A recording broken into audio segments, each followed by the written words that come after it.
예, 안녕하십니까. 자, 이제 9.2절에 우리가 예외 관련 클래스에 대해서 한번 살펴보도록 하죠. 자, 예외 관련 클래스. 처음으로 이제 우리가 JDK의 라이브러리 클래스들을 본격적으로 배우게 되는데, 그 중에 예외와 연관된 클래스들은 어떤 것이 있겠는가. 그래서 자바는 일단 우리가 먼저 알아야 될 게 예외를 객체로 취급한다라는 것입니다. 자바는 프로그램 실행 중에 발생할 수 있는 예기치 않은 사건이 발생했을 때 그것을 객체로 취급한다. 제가 9.1절에서 간단하게 말씀을 드렸어요. 자, 프로그램이 한 줄, 두 줄, 세 줄, 네 줄 프로그램이 쫙 있다는 얘기죠. 자, 이 프로그램이 어디서 돌아가냐는 얘기예요. 이 프로그램은 바로 어디서 실행이 됩니까? 자, 분명히 여러분들이 아셔야 되죠. 자바 버추얼 머신이라고 하는 자바 가상기계상에서 이 프로그램은 실행이 된다. 이것을 꼭 기억을 하셔야 돼요. 자, 그러고 나서 이 프로그램을 수행하는 도중에 어떠한 일이 발생을 했다는 거죠. 예기치 않은 사건이 발생을 했다 이거죠. 예를 들어서 무슨 숫자를 0으로 나누었다, IO 입출력을 하려고 하는데 파일이 없다, 이런 것이 이제 예기치 않은 사건일 텐데, 이러한 사건이 발생을 하면 자바 버추얼 머신이 어떻게 하겠느냐는 얘기예요. 이걸 한 줄 한 줄 수행하다가 에러가 예기치 않은 사건이 발생했네 라고 생각을 하면 자바 버추얼 머신이 이미 JDK에는 예외 관련 클래스가 한 50개, 50여 종의 예외 관련 클래스가 제공이 되고 있어요. 그러니까 자바 버추얼 머신은 이 예외가 어떤 클래스와 연관이 된 예외인지를 지가 알아서 판별을 합니다. 판별을 해서 그 객체를 뿅 하고 지가 생성을 해요. 생성을 해서 이 생성된 예외 객체를 프로그램에게 돌려주는, 프로그램의 예외 처리 루틴에게 돌려주는 그러한 일을 자바 버추얼 머신이 한다는 것이죠. 그래서 이러한 사항을 반드시 꼭 아셔야 된다는 얘기죠. 그래서 자바는 예외를 객체로 취급한다.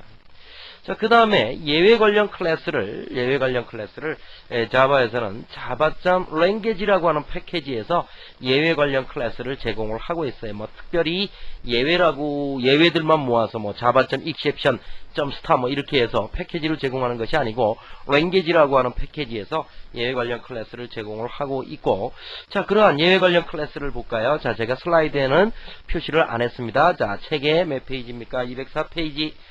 그림 9-2를 보면 거기 보면 예외 관련 클래스들이 나오고 있죠.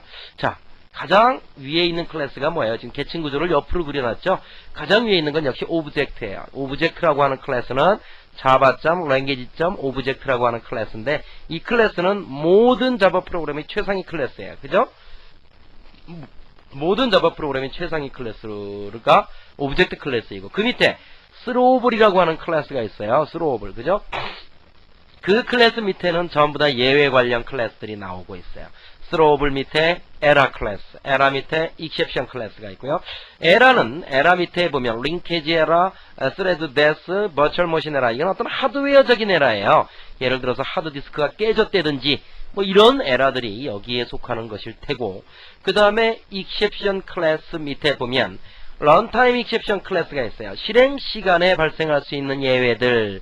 그래서 런타임 익셉션 클래스들이 런타임 익셉션 클래스 밑에 클래스 캐스트 익셉션, 아리스메틱 익셉션, 네거티브 어레이, 사이즈 익셉션, 뭐 널 포인트 익셉션, 어레이 스토어 익셉션, 인덱스 아웃 오브 바운드 익셉션, 그 다음에 시큐리티 익셉션, 뭐 이런 것들이 있고요. 그 다음에 클론 not supported exception, 지금 책 보고 계시죠? illegal access exception, instantiation exception, interrupted, 뭐 no such method, class not found.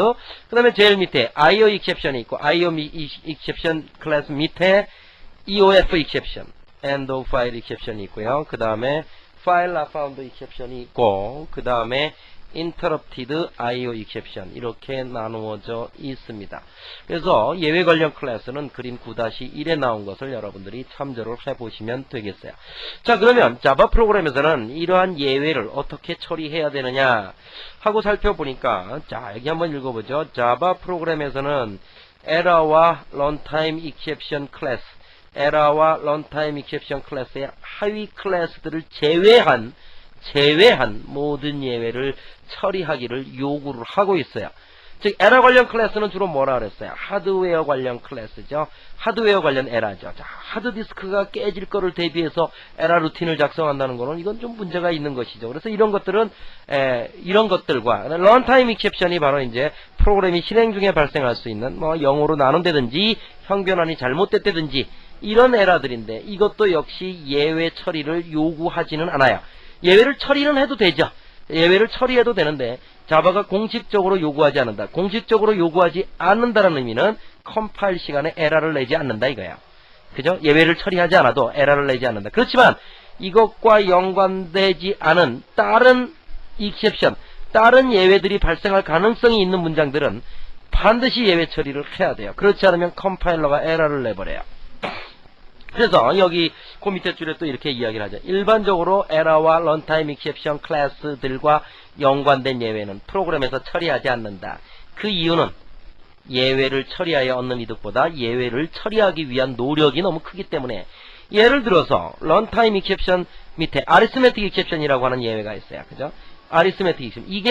이게 뭐냐면 0으로 나눌 때 어떤 숫자를 뭐 7을 0으로 나누라. 이거 아리스메틱 익셉션 예외예요. 그죠?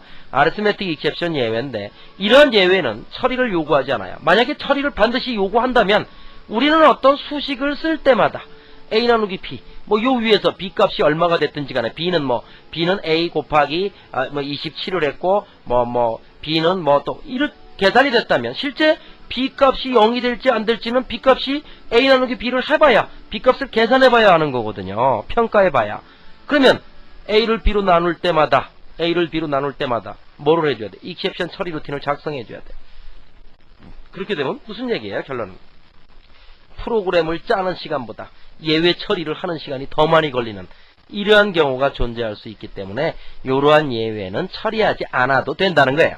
처리해도 되지만 처리하지 않아도 컴파일러가 에러를 내지 않는다.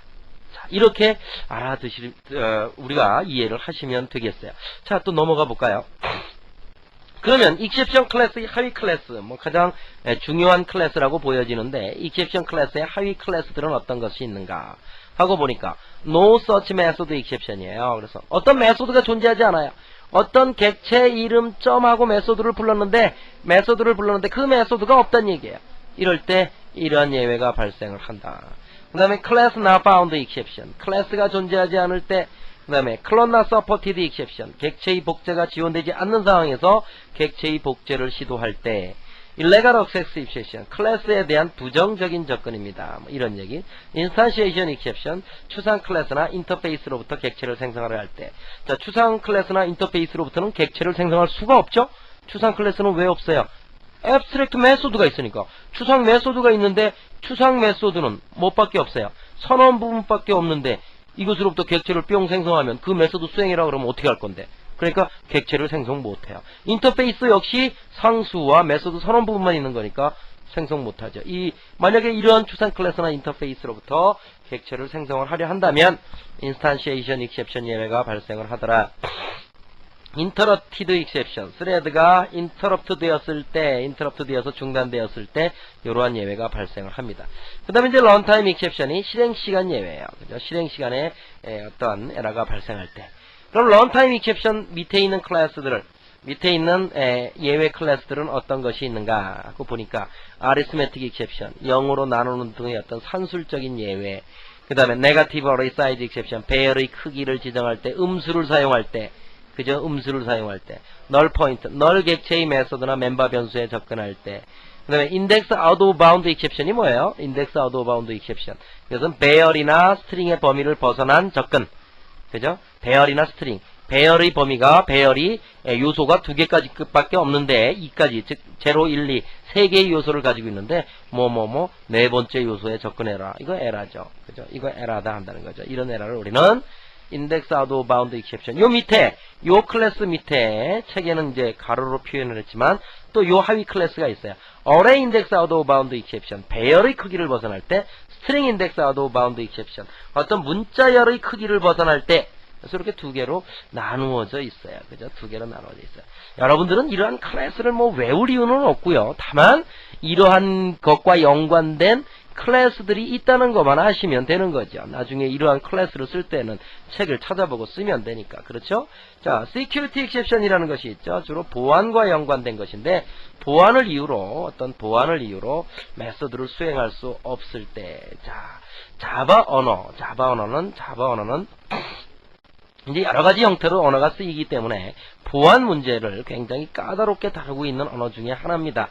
랭귀지 자체에 어떤 보안적인 부분이 있어요. 제가 뒷부분에 가서 16장인가 17장에 가서 제가 이 애플릿을 이야기할 때 보안 부분을 이야기를 할 거예요. 그때 자바의 보안은 어떤 레벨에서 어떻게 이루어지는지 그 부분을 제가 설명을 드리도록 하겠습니다. 다만 여기에서 security exception이라고 하는 것이 보안을 이유로 메소드를 수행할 수 없을 때, 이때 이런 예외가 발생을 하고, 보안과 연관돼서 security manager라고 하는 클래스가 또 자바에서는 제공이 돼요. 하여튼 그 부분은 뒤에 가서 이야기를 하겠습니다. 너무 많은 이야기를 하면 안 되니까요. 자, 여기에서 중요한 것은 뭡니까? 지금 우리가 9.2절에서 배운 것 중에 중요한 것은 제가 처음에 말했지만 이 개념을 모르면 안 된다는 거죠. 자, 프로그램이 있어요. 자, 프로그램이 이렇게 있어요. 프로그램이 어디서 수행된다? 자바 버추얼 머신상에서 수행된다. 프로그램이 실행하다가 어떤 예외가 발생했다.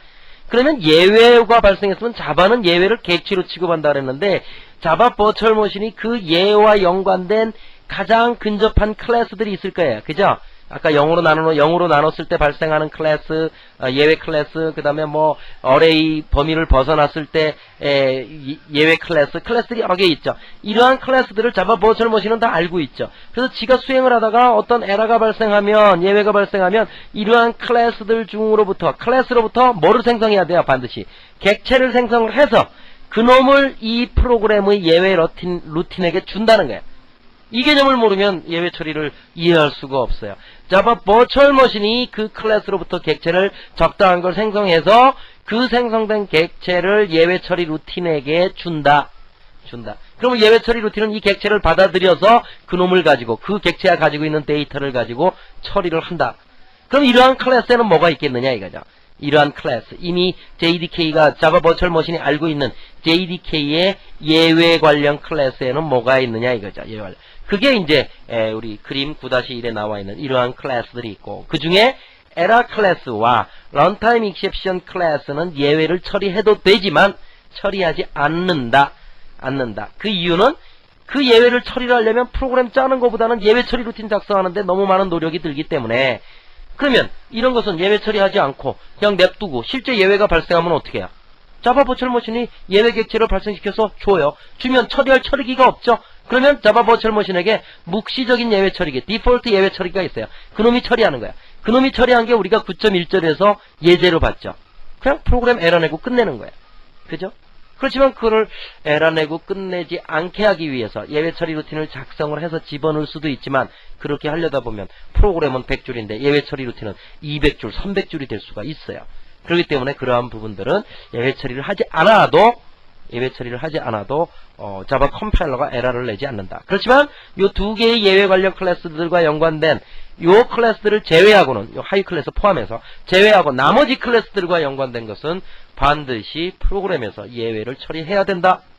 자, 이렇게 정리하시고 9.2절은 넘어가셔도 별 무리가 없을 것 같습니다. 자, 9.3절에서 이제 예외를 처리하는 방법에 대해서 알아보도록 하죠.